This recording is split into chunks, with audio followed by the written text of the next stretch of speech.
Sebenarnya isu kemarin itu sangat penting untuk dibicarakan karena pemerintah harus mampu mengatasi krisis iklim. Tapi sayangnya yang dibicarakan dan didiskusikan adalah lebih banyak soal gimmick-gimmick yang terjadi ya. Yang penting ini bukan catatan Mahkamah Konstitusi. Saya lagi nyari jawabannya Prof. Mahfud. Saya juga ingin mencari itu jawabannya ngawur juga itu.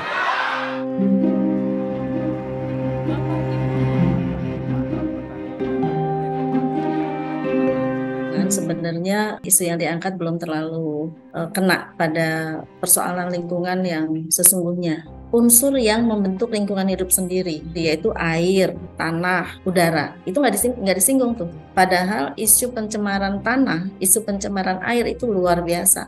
Betul bahwa di internasional itu sedang didengungkan mengenai net zero ya. Pengurangan carbon emission. Kita nggak bisa bicara cuman emisi. Karena kenapa CO itu tidak bisa menyerap ke air, CO itu tidak bisa menyerap ke tanah gitu ya. Karena memang tanahnya sudah sebagian besar tercemar.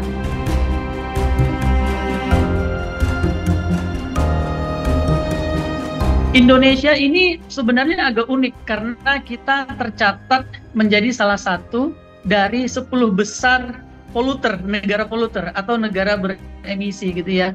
Sehingga Indonesia harus segera mengurangi emisi-emisi yang dihasilkan oleh Indonesia. Kita juga sudah ada korban dari krisis iklim sebenarnya, terutama pada masyarakat yang tinggal di wilayah pesisir dan pulau-pulau kecil. Dan ini yang tidak banyak diangkat pada debat Cawapres kemarin. Bahkan saya rasa tidak ada satupun yang membahas.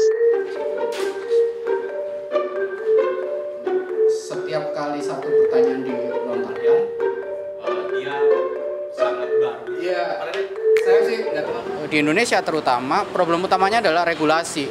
Nah, beberapa regulasi justru mengakibatkan kerusakan lingkungan hidup. Tapi tidak ada yang memperbincangkan misalnya strategi atau langkah tindak lanjut untuk mengatasi problem dari kerusakan yang diakibatkan oleh regulasi pemerintah sendiri. Gus Muhaimin ini lucu ya. Menanyakan masalah lingkungan hidup tapi itu kok pakai botol-botol plastik itu. Padahal saya, Pak Ganjar, Prof. Mahfud pakai botol kaca. Itu gimana itu komitmennya? Yang menarik kemudian gimmick soal sampah botol plastik. Tapi hanya muncul menjadi gimmick, tidak menjadi pembicaraan substansi. Bagaimana kemudian mengatasi timbulan sampah? Bukan menjadi tanggung jawab konsumen saja dong untuk kemudian ngurusi sampah, tapi juga menjadi tanggung jawab produsen.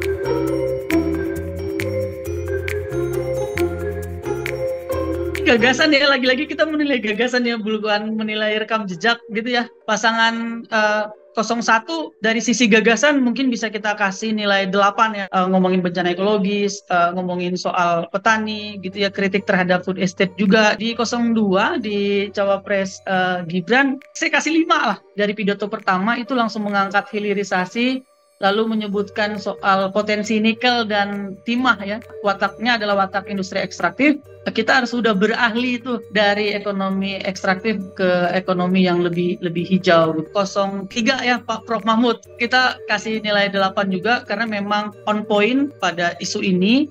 Lalu kemudian juga Prof. Mahfud mention soal pertumbuhan ekonomi harus menghitung emisi.